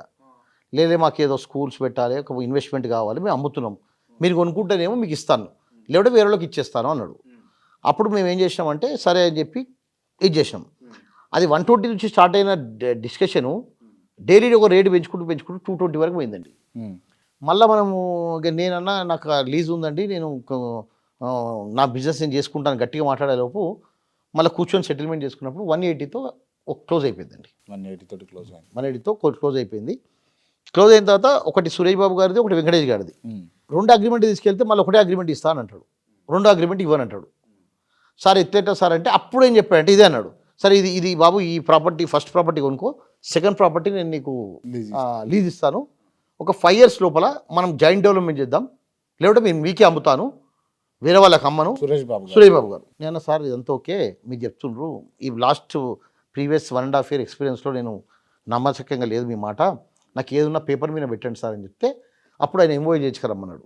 తనే ఎంఓఏ చేయించాడు. చేయించిన తర్వాత అన్ని పాయింట్స్ రాశాను దాంట్లో. అప్పుడు సేల్ ఆఫ్ అగ్రిమెంట్ చేసి 3 కోట్ల రూపాయలు ఆయనకి ఇవ్వడం జరిగింది. తర్వాత మళ్ళీ ఎంఓయు, మళ్ళీ ఫ్రెష్ లీజ్ డీడు అన్నీ చేసుకున్నాం, పర్ఫెక్ట్గా చేసుకున్న తర్వాత కరెక్ట్ క్రాంతి గారు మీరు నమ్మరు, ఒక 1 week లోపల ఈరోజు ఇచ్చిండా, 1 week లోపల ఇంకొకరికి అగ్రిమెంట్ ఇచ్చిండు. 2 లక్షల రూపాయలు అని చెప్తే వాళ్ళకి ఇంకొకరికి అగ్రిమెంట్ ఇవ్వడము. నేను 3 కోట్లు ఇచ్చా కదా, వాళ్ళు 6 కోట్లు ఇచ్చారు. 6 కోట్లు ఇస్తే వాళ్ళ దగ్గర 6 కోట్లు తీసుకొని ఇంకొకరికి అగ్రిమెంట్ ఇచ్చారు. నేను ఏంటి సార్ ఇది అంటే నా డబ్బులు అతని దగ్గర ఉన్నాయి, ఇంకా రాలే. వాళ్ళ 6 కోట్లు ఉన్నాయి, నా 3 కోట్లు ఉన్నాయి. నేను ఏంటి ఇప్పుడు ఆ ప్రాపర్టీ ఎవరి చేతుల్లో ఉన్నది? ప్రాపర్టీ ఇప్పుడు మొన్నటి వరకు మా చేతిలో ఉండే, ఇప్పుడు వాళ్ళు గుండాలను పెట్టి కబ్జా చేసుకున్నారు. చెప్తాను సీక్వెన్స్ ఆఫ్ ఈవెంట్లో. ఓకే. అప్పుడు కోర్టుకి వెళ్ళడం జరిగింది. నేను సెకండ్ అగ్రిమెంట్ తర్వాత ఇంకేం చేయాలి కానీ నాకు ఆలోచన రాలేదు. డైరెక్ట్ కోర్టుకి వెళ్తే కోర్టులో వాళ్ళు ఆర్డర్స్ ఇచ్చారు. ఏమని, ఈ ఒక ప్రాపర్టీ ఏదైతే అగ్రిమెంట్ చేసుకున్నామో ఈయన టెనెంట్ కాదు, ఈయన వెండర్, అంటే నువ్వు ఉన్నవని అమ్మిండు, ఆల్రెడీ నువ్వు 2వ అగ్రిమెంట్ చేసినావు కాబట్టి నువ్వు ఈ ప్రాపర్టీని వేరే వాళ్ళకి అమ్మడానికి వీల్లేదు అని చెప్పి నాట్ టు ఎలినేట్ ఆర్డర్ ఇచ్చిండ్రు. వెంకటేష్ గారి ప్రాపర్టీలో వీళ్ళు టెనెంటు, వీళ్ళు ఆల్రెడీ మీకు రెంట్ కడుతుండ్రు కాబట్టి మీరు ఆల్రెడీ ఎంఓఐ కూడా ఇచ్చిండ్రు, వాళ్ళకు లీజ్ కూడా ఇచ్చిండ్రు, వీళ్ళు రినోవేషను రిపేరు ఏదైనా చేసుకోవచ్చు వాళ్ళ బిజినెస్కి అనుగుణంగా అని చెప్పి క్లియర్ ఆర్డర్స్ ఉన్నాయి, మీకు చూపిస్తాను ఆర్డర్స్. ఒకసారి పేపర్లు అందుకో. సో క్లియర్ ఆర్డర్స్ ఉన్నాయండి, ఇచ్చిండ్రు. ఇచ్చిన తర్వాత సరే 2019 నుంచి ఇంకా వాళ్ళు నేను చూపిస్తాను. 2019 నుంచి ఇంకా వాళ్ళు ఏం చేశారంటే 19 జనవరిలో డిసెంబర్లో నాకు 18 డిసెంబర్లో ఆర్డర్ వచ్చింది.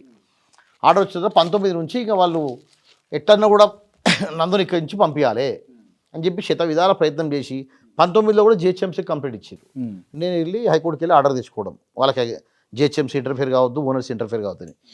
19 తర్వాత మళ్ళీ 2021లో కరోనా వచ్చింది. కరోనా వచ్చినప్పుడు మనకి ఏషియన్ థియేటర్ ఉన్నాయి కదా, సునీల్ గారు వాళ్ళ పార్ట్నరు, వాళ్ళు పిలిచి నందు క్లోజ్ చేసుకుందాం అదని చెప్తే, సార్ మీరు ఎనీ టైం నేను క్లోజ్ చేసుకోవడానికి రెడీ ఉన్నా, ఎందుకంటే నాకు వాళ్ళకు పంచాయతీ లేదు, పగలేదు, ఏదో అయ్యింది, మిస్అండర్స్టాండింగ్ అయింది, ఆయన 2 అగ్రిమెంట్ చేయడం తప్పు, పెద్ద మనిషి ఇది చేసిండు ఇట్లా అని చెప్తే అక్కడ కూడా సెట్ కాలే. మరి 21 కూడా సెట్ కాలే. 21లో కూడా రీసెంట్గా మన బండ్ల గణేష్ గారు కూడా నా ఇన్సిడెంట్కి ముందు సూర్యబాబుతో కూర్చోబెట్టి మేము ముగ్గురం మాట్లాడుకున్నాము. ఇంకా సెటిల్ అయిపోతుంది అనే టైంలో మళ్ళీ సేమ్ అయినా నేను 2 లక్షలు అంటే 250 అంటాడు, 250 అంటే 3 అంటాడు. అంటే ఈయనకి ఇష్టం లేదు వాళ్ళకి అట్లా. ఇష్టం లేదు కదా, రేటు పెరిగింది కదండి. ఇప్పుడు మామూలుగా డబుల్ అయిపోయింది కదా. మేము ఏదైతే రేటు కొన్నామో 180కి ఇప్పుడు 2 లక్షలు అనుకోండి. 4 లక్షలు అయినప్పుడు ఏమనిపిస్తుంది, నందుని తీసేస్తే అయిపోతుంది కదా.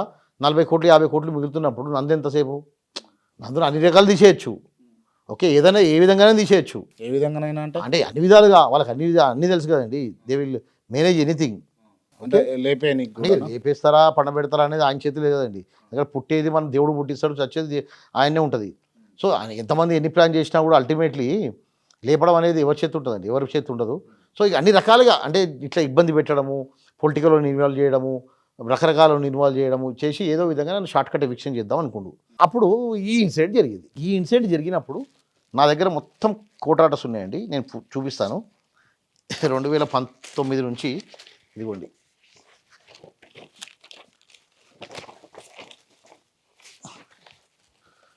నుంచి కోర్ట్ ఆర్డర్స్ ఉన్నాయి. 2 వాళ్ళ అన్నదమ్ములు ఇద్దరివి. వాళ్ళు చేసిన అగ్రిమెంట్ ఉంది, వాళ్ళు చేసిన ఎంఓఐ ఉంది, మనకు కోర్టు ఇచ్చిన ఆర్డర్స్ ఉన్నాయి. 2020లో వాళ్ళు మా పైన ఎవిక్షన్ సూట్ ఫైల్ చేశారు. ఓకే, 19 అయింది కదా, 19, 20 ఎండింగ్లో ఫైల్ చేశారు. 21లో జడ్జి గారికి మొత్తం అర్థమైపోయి లేదు ఒకటే ప్రాపర్టీకి రెంట్ ఇవ్వాలి, ఇంకో ప్రాపర్టీకి రెంట్ ఇచ్చేది లేదు అని చెప్పి ఆమె జడ్జిమెంట్ ఇచ్చింది. 2 ఇచ్చిన తర్వాత వాళ్ళు బిజినెస్కి అనుకూలంగా వాళ్ళు రినోవేషన్ కూడా చేసుకుంటారు, మీరు డిస్టర్బ్ చేయొద్దని చెప్పింది. చెప్పినప్పుడు ఇవన్నీ మొత్తం మీకు ఇస్తానండి ఒక సెట్టు. అప్పుడు ఇంకా ఈ నా ఇన్సిడెంట్ జరిగింది. నా ఇన్సిడెంట్ జరిగితే వాళ్ళు చెప్పడం ఏంటంటే సీఎం గారి నుంచి ఏదో వెళ్తున్నప్పుడు, కృష్ణ చనిపోయినప్పుడు వెళ్తున్నప్పుడు చూశాడు నా ప్రాపర్టీ, ఏంది డిస్ప్యూట్స్ అని అడిగినప్పుడు వాళ్ళు ఏదో డిస్కషన్ జరిగిన తర్వాత ఏదో వీళ్ళు ఏదో మిస్గైడ్ చేశారు సీఎం గారిని అనేది నాకు వచ్చే ఇన్ఫర్మేషన్. మాజీ సీఎం గారికి మిస్గైడ్ చేసి సార్ ఇట్లా మాది కబ్జా పెట్టాడని చెప్పి రాంగ్ ఇన్ఫర్మేషన్ ఇచ్చారు. కోర్టులో ఉంది అని చెప్పకుండా వాళ్ళని కూడా తప్పుదోవ పట్టించారు. జిహెచ్ఎంసీ కమిషనర్కు ఆర్డర్లు ఇవ్వడము, మొత్తం డిస్మెంటల్ చేయడము, టాస్క్ ఫోర్స్ పోలీసులతో మొత్తం నా మీద కేసులు పెట్టడము, ఇట్లా ఇవన్నీ చేసిరండి. ఇదిగోండి ఇవన్నీ చూడండి. అప్పుడు పేపర్లో అంటే నేను లేను ఇది జరిగినప్పుడు వాళ్ళు 3 ముక్కలాట, హీరోలకు మరక అని ఇట్లా ఇవన్నీ జరిగింది. ఓకే, ఇక చూడండి మీరు అక్కడ చూడండి, ఈ ఇన్సిడెంట్ చూడండి. మొత్తం పోలీసు వాళ్ళు ఉన్నారు, బుల్డోజర్స్. ఇవి జిహెచ్ఎంసీ బుల్డోజర్ కూడా కాదు, ప్రైవేట్ బుల్డోజర్ తీసుకొచ్చి మొత్తం అందరు జనాల ముందల నాకు 11th రోజు నవంబర్ 11కి ఆర్డర్ వచ్చింది. 12th రోజు మొత్తం మా హోటల్లో ఉన్న సీసీ కెమెరాలు అన్నీ తీసుకెళ్ళిపోయిన తర్వాత 13th రోజు సండే అనేది ఎప్పుడు అంటే ఇండియాలో సుప్రీంకోర్టు ఆర్డర్స్ ఏమున్నాయంటే సరే ఏది డిస్పెండల్ చేయాలనుకున్నా కూడా సండే రోజు చేయొద్దు అని ఉంది. సండే రోజు డిస్పెండల్ చేసిండ్రు, అది పెద్ద తప్పు చేసిండ్రు. ఇది మొత్తం ఇదేదో భూకంపం వచ్చి ఎట్లా చేస్తారండి, ఇదిగో చూసి ఫోటోలు చూడండి. ఇదిగోండి, అంటే ఇన్ని కోట్లు పెట్టి నేను పెట్టినా ఒకరోజే భూకంపం వస్తే ఎట్లా చేసినా అట్లా చేసిరండి. మా వైఫ్ ఏం చేస్తుండే హోటల్లో మీరు? హోటల్ నేను రన్నింగ్ చేసేవానండి. హోటల్ ఇప్పుడు చూడండి ఇక్కడ బుల్డోజర్ పాలిటిక్స్ చూడండి. మా వైఫ్ మా బాబు ఆర్డర్ తీసుకొని వెళ్తే జిహెచ్ఎంసీ వాళ్ళు చూడకుండా పారిపోయిన తర్వాత అసలు స్టోరీ స్టార్ట్ అయిందండి. ఓకే, సో బుల్డోజర్ పాలిటిక్స్ అని రావడము అంతా జరిగింది. సో ఇది అక్కడ ఏం జరిగిందంటే ఇన్సిడెంట్ అయిన తర్వాత జిహెచ్ఎంసీ వాళ్ళు వచ్చిండ్రు, వెళ్ళిపోయారండి మధ్యాహ్నం. అక్కడ ఒరిజినల్ స్టోరీ స్టార్ట్ అయ్యింది. జూబ్లీహిల్స్ పోలీసు వాళ్ళు, బంజారాహిల్స్ పోలీసు వాళ్ళు వచ్చిండ్రు. సరే ట్రాఫిక్ డిస్టర్బ్ అవుతుందా లేకుంటే వాళ్ళకి హెల్ప్ చేద్దామని వచ్చారో తెలియదు. అప్పుడున్న ఆఫీసర్స్ అప్పుడున్న వాళ్ళకి ఏమి ఇన్స్ట్రక్షన్స్ ఉన్నాయి, ఎక్కడి నుంచి ఇన్స్ట్రక్షన్స్ ఉన్నాయని నాకు తెలియదు. జిహెచ్ఎంసీ వాళ్ళకు కూడా ఎవరు ఇన్స్ట్రక్షన్ ఇచ్చింది నాకు తెలియదు. ఇక ఎందుకంటే ఇలాంటి సండే రోజు కూలగొట్టాలంటే మొత్తం పైనుంచి రావాలి ఇన్ఫర్మేషన్. మామూలుగా ఎమ్మెల్యే గారు చెప్తే కూడా చేయరు అది. ఓకే, సో వాళ్ళకున్న ఇన్ఫర్మేషన్ ప్రకారం వచ్చి కూలగొట్టిన తర్వాత సాయంత్రం అసలు స్టోరీ స్టార్ట్ అయిందండి. సాయంత్రం 5-6 గంటలకు ఒక 100 మంది బౌన్సర్లు, ఒక 50 మంది లేబరు వచ్చి కంప్లీట్ హోటల్ మొత్తం చుట్టేసి సురేష్ బాబు గారు, వెంకటేష్ గారు, రానా, అభిరామ్ వాళ్ళ ఫ్యామిలీ మొత్తం అక్కడ కూర్చొని టెంట్ వేసుకున్నారు. టెంట్ వేసుకొని కూర్చొని మొత్తం అక్కడ ఉన్న సామాను మొత్తం 20 లారీలు సామాన్ని మొత్తం లోడ్ చేయించేసి ఎక్కడ పంపించారో తెలియదు. టేబుల్లు ఏసీ నాదే కదండి, మొత్తం నేనే పెట్టినా కదా. 2014 నుంచి పెట్టుకుంటూ వచ్చినా కదా. క్రాకరీ, కట్టరీ, క్యాటరింగ్ సంబంధించింది, ప్లేట్లు, హాట్ డిష్లు అన్నీ మొత్తం సామాన్ అంతా తీసుకెళ్ళిపోయారు. ఒక జనరేటర్ తప్ప ఏం లేదండి. అది కాకుండా నేను పైన బ్యాంకుడాలు పెడదామని చెప్పి సుమారుగా 1.5 కోటి పెట్టి రెనోవేషన్ చేయించాను ఐరన్ స్ట్రక్చరు. అది అమ్ముకుంటే కూడా 50% వస్తాయి అనమాట. అది కూడా తీసుకెళ్ళిపోయారు మొత్తం. తీసుకెళ్ళిపోయి మొత్తం బీభత్సంగా పెట్టేసి రాత్రికి రాత్రి మొత్తం షీట్లు పెట్టేసుకొని వాళ్ళ పొజిషన్ తీసేసుకున్నారు. ఎంత లాస్ వచ్చింది మీకు? లాస్ ఏమైనా వచ్చింది? సుమారు అంటే నేను 20 కోట్ల దగ్గర పైన ఖర్చు పెట్టానండి దాంట్లో. నేను ఇప్పుడు అంటే 2014లో 16లో 18లో 3 సార్లు రెనోవేషన్ చేసి, ఎందుకంటే జూబ్లీహిల్స్ ఏమవుతాయంటే 2 ఇయర్స్కి ఒకసారి కాన్సెప్ట్ చేంజ్ చేస్తుండాలి. సో ఫస్ట్ సదరన్ స్పైస్ 14-15ల, 16-17లోనేమో ఫిల్మీ జంక్షన్, మళ్ళీ 19-20 తర్వాత దాంతో మళ్ళీ డక్కన్ కిచెన్, తర్వాత బరిస్తా అనే కాఫీ షాప్, ఇట్లా అన్ని రకరకాలు పెట్టుకున్నాం. ఇక్కడ ఉన్న మొత్తం అన్ని అవుట్లెట్కి వెళ్ళిన సామాన్ మొత్తం తీసుకెళ్ళిందండి. తీసుకెళ్ళిపోయి అసలు అక్కడ సామాన్ తీయడానికి కూడా టైం ఇవ్వకుండా దుర్మార్గంగా లేడీస్ని చూడకుండా కొట్టి, లేడీస్ మా అక్కడ బౌన్సర్లు మా వైఫ్ మా బాబు పోతే కొట్టి వాళ్ళు పోలీస్ స్టేషన్కి పోతే కంప్లైంట్ తీసుకోరు. ఎక్కడ చెప్పాలండి? పోలీస్ స్టేషన్కి అయితే కంప్లైంట్ తీసుకోరు, ఇక్కడ వస్తారేమో బయటికి దొబ్బుతుర్రు. ఏం చేయాలి, ఎవరికి చెప్పాలి? మీడియా వాళ్ళు వస్తే మీడియా వాళ్ళని కొడుతుర్రు. మీడియాలో ఒక టీవీ 9లో శ్రవణ్ అని ఉంటాడు, V6లో ఉదయ్ అని ఉంటాడు, వాళ్ళని కొట్టిర్రు. వాళ్ళు ఏంటంటే ఎవరైనా, ఎందుకంటే బౌన్సర్స్ ఉండరు కదా, ఎవరైనా మీరు ఫోన్ షూట్ చేశారనుకోండి, మీ ఫోన్ లాక్కోవడం. సో అట్లా బీభత్సంగా భయపడించి రాత్రికి రాత్రి మొత్తం షిఫ్ట్ చేసిందండి. నా బాధ ఏంటంటే ఒక సెలబ్రిటీస్ అయ్యి ఉండి అందరూ, అంటే ఇప్పుడు వాళ్ళ సినిమాలు వస్తాయి, చాలామంది అభిమానులు చూస్తారు. సో వాళ్ళు ఒక పారదర్శకంగా ఒక మెసేజ్ ఇవ్వాలి. లేనప్పుడు కోట్లు ఎందుకు కడుతున్నాను రెంట్? మరి నాకు 14 అగ్రిమెంట్ ఉంది, 16 అగ్రిమెంట్ ఉంది, 18లో అగ్రిమెంటు సేల్ ఆఫ్ అగ్రిమెంట్ ఉంది రిలీజ్ కాకుండా, తర్వాత ఎంఓఐ ఉంది, తర్వాత కోర్టు ఆర్డర్స్ ఉన్నాయి. అసలు అన్నిటికంటే గొప్ప విషయం ఏంటంటే ఒక హైకోర్టు అనేది మన దగ్గర తెలంగాణలో ఉన్నత న్యాయస్థానం, కరెక్టా లేదా? హైకోర్టులో 11వ తారీఖు ఈ ప్రాపర్టీలో ఓనర్స్ కానివ్వండి, జిహెచ్ఎంసీ కానివ్వండి డిస్టర్బ్ చేయొద్దు అన్నది మీకు ఆర్డర్ చదివి వినిపిస్తా. రైట్. అది ఎందుకు కొట్టారని నేను అడుగుతున్నది ఏంటంటే, ఒక సెలబ్రిటీలు అయి ఉండి ఒక సమాజానికి మెసేజ్ చేయాల్సిన అవసరం ఉన్న వాళ్ళు, వీళ్ళు సినిమా షూటింగ్లో మామూలుగా చూస్తుంటాం మనం, 100 మంది వస్తే 100 మంది గుండాలు రావడము, మామూలుగా నాలాంటి బక్కోని కొట్టడము, తీసుకెళ్ళిపోతారు. ఓకే, బక్క మీన్స్ అంటే డబ్బులల్లా ఏదో ఈ టెన్షన్తో లావైనండి నేను. ఇప్పుడు లావుకోవడానికి 2 కారణాలు ఉంటాయి. టెన్షన్తో లావైనా, ఓకే, బయటకు వచ్చేప్పుడు చాలా సన్నం ఉంటాయి. సో 2 రకాల ఈ విధంగా చేసి మొత్తం నన్ను తీసుకెళ్ళిపోతే, నేను ఒకటే ఈరోజు అడుగుతున్నా ఏంటంటే, నా మీద కేసులు ఎందుకు పెట్టిండ్రు? ఆఫీసర్స్ పేరు కూడా చెప్పా, ఎందుకంటే నాకు ఎందుకు లేదు, చేసిన ఉద్వాసం ఉంది. నా ఫోన్ ట్యాపింగ్ చేసిండ్రు, నా యొక్క మీద అక్రమంగా కేసులు ఫోన్ ట్యాపింగ్ అంటున్నారు కదా, మీకు సంబంధించినటువంటి ఆడియో కాల్స్ వచ్చినాయి కదా, అవును, మీవేనావి? నావే అంటున్నారు. ఇప్పుడు మీవా కాదా నేను అడుగుతున్నా మిమ్మల్ని, మీరు చెప్పండి. నావే అయితే నావే కదా అని నాకు తెలియదు. నావే అయితే అవి ఎట్లా బయటకు వచ్చినాయి? నేను అడుగుతున్నా, మీరేమైనా షేర్ చేసిరా? నేను రికార్డింగ్ చేయగలండి, ఐఫోన్లో రికార్డింగ్ ఉండదు, ఐఫోన్లో నేను షేర్ చేయలే. అవి వచ్చిన తర్వాత నేను యాక్చువల్గా 26 తారీఖు ఇన్సిడెంట్ జరిగింది. 27 తారీఖు నన్ను తీసుకెళ్లారు. అక్కడ జడ్జి గారి ముందు ప్రవేశపెట్టినప్పుడు జడ్జి గారు వెళ్ళిపోమని చెప్పారు. ఏంటంటే దీంట్లో ఎటువంటి ఎవిడెన్స్ లేదు, ఎటువంటి డబ్బులు దొరకలేదు, వెళ్ళిపోమని చెప్పారు. అప్పుడు 27వ తారీఖు నేను ఇంటికి వెళ్ళేటప్పుడు అక్కడ హోటల్ దగ్గరలో పడి మీడియా పాయింట్తో మాట్లాడాను చిన్నగా 2 నిమిషాలు. ఇవన్నీ పూజల గురించి వెళ్ళాము, అదో చిన్న మాట్లాడాము. సో 28కి మళ్ళీ నేను ఇంట్లో చూసినప్పటికీ ఆడియోలు వస్తున్నాయి. ఈ ఆడియోలు నావేనా లేదని నాకు అర్థం కాలేదు. అయితే ఎట్లా వచ్చినాయి సార్? నావే అని మీరు అంటారు అనుకోండి, మీడియా కానీ ఇంకోటి అని. అసలు ఆ మీడియాకి ఎట్లా వచ్చినాయి ఆడియోలు నావే అన్నప్పుడు అవి బయటికి ఎట్లా వచ్చినాయి? నేను విచారణ అడుగుతున్నా.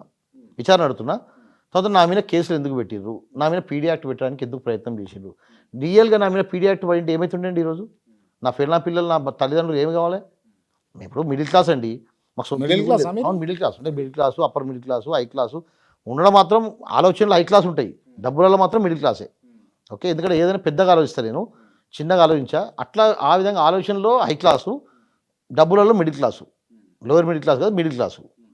సో ఏ రోజు ఆ రోజు ఇంతవరకు 40 సంవత్సరాలలో అందరితో ఫ్రెండ్లీగా ఉండడము, బిజినెస్ చేసుకోవడం నా అంతా నేను చేసుకున్నాను.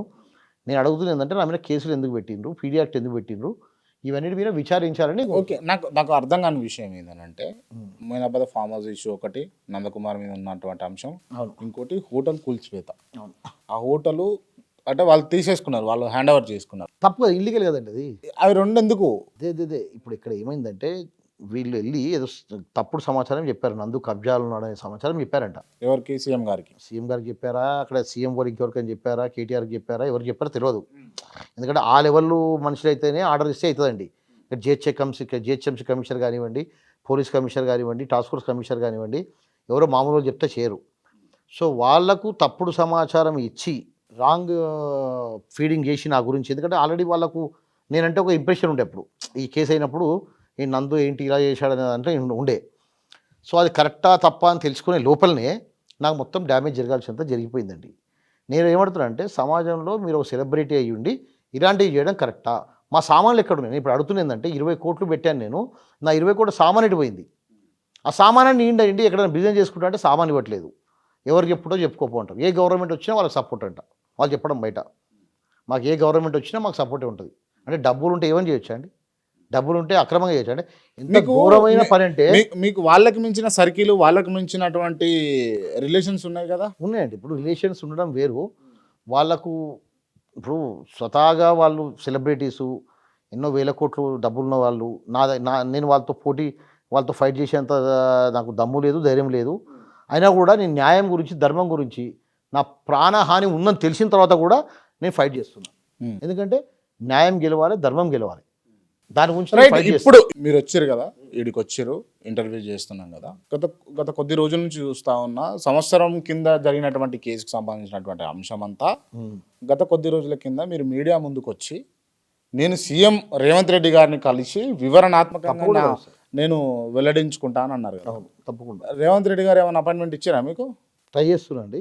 నేను వాళ్ళ నెంబర్ ఏం చెప్తారు మీరు రేవంత్ రెడ్డి గారికి? ఏం చెప్తారు? ఇప్పుడు మీకు చెప్పిందే చెప్తా సేమ్ అన్న. నాకు ఇక్కడ మా ఎందుకంటే రేవంత్ రెడ్డి గారు మీకు ఎందుకు సహాయం చేయాలి? ఆయన సీఎం కాబట్టి అందరికీ, నాకే కాదు తెలంగాణలో ఉన్న ప్రజలందరూ సహాయం చేస్తారు. అంటే ఇట్లా కేసులు కొనడానికి సపోర్ట్ చేసినందుకు సపోర్ట్. నేను ఎమ్మెల్యే కొనుగోలు గురించి మాట్లాడతాను. ఎమ్మెల్యే కొనుగోలు అనేది ఆల్రెడీ సుప్రీంకోర్టులో ఉంది. అది దాని గురించి కాదు, దాని గురించి కాదు నేను పోయేది. అన్న నాకు ఇట్లా హోటల్లో ఈ విధంగా నాకు అన్యాయం జరిగింది, నా మీద కేసులు పెట్టారు, మిట్ట మధ్యాహ్నం దారి దోపిడీ చేశారు, నా హోటల్లో ఉన్న సామాన్ అంతా దొంగతనం చేశారు, dacoity, thefting, beach of trust, cheating ఇన్ని చేశారు. ఇది ఎందుకు చేశారు? నా మీద కేసులు ఎందుకు పెట్టారు? నన్ను ఏం చేద్దాం అనుకున్నారు? నేను ఇది న్యాయస్థానానికి పోతే బాగుంటుంది కదా. ఈ న్యాయస్థానం ఆల్రెడీ ఉంది కదండి. న్యాయస్థానంలో ఈ అంశం ఉంది. ఎమ్మెల్యే కొనుగోలు సంబంధించిన కేసు న్యాయస్థానంలో సుప్రీంకోర్టులో ఉంది. ఆల్రెడీ దీనికి సంబంధించింది కూడా న్యాయస్థానంలో ఉంది. న్యాయస్థానంలో కూడా నేను చేశాను. వారిపైన డ్యామేజ్ సూట్ వేయడం జరిగింది, అన్ని విధాలు జరిగింది. కానీ న్యాయస్థానం నుంచి న్యాయం కొద్దిగా లేట్ ఉంటుంది కదండి. ఎందుకంటే న్యాయ వ్యవస్థలో ఉన్న జడ్జీలకు ఉన్న కేసులకు చాలా ఇబ్బంది ఉంది కాబట్టి లేట్ అవుతుంది. కానీ న్యాయం జరుగుతుంది. ఎందుకంటే న్యాయస్థానం, నేను ఎప్పుడు కూడా న్యాయస్థానం నమ్ముకున్నా, జ్యుడిషియల్ సిస్టమ్ నమ్ముకున్నా. జ్యుడిషియల్ సిస్టమ్ నాకు అన్యాయం చేయదు. ఎందుకంటే నా దాంట్లో ధర్మం ఉంది కాబట్టి ధర్మం ఎప్పటికైనా గెలుస్తుందని చెప్పి నేను న్యాయస్థానాన్ని నమ్ముకున్నా.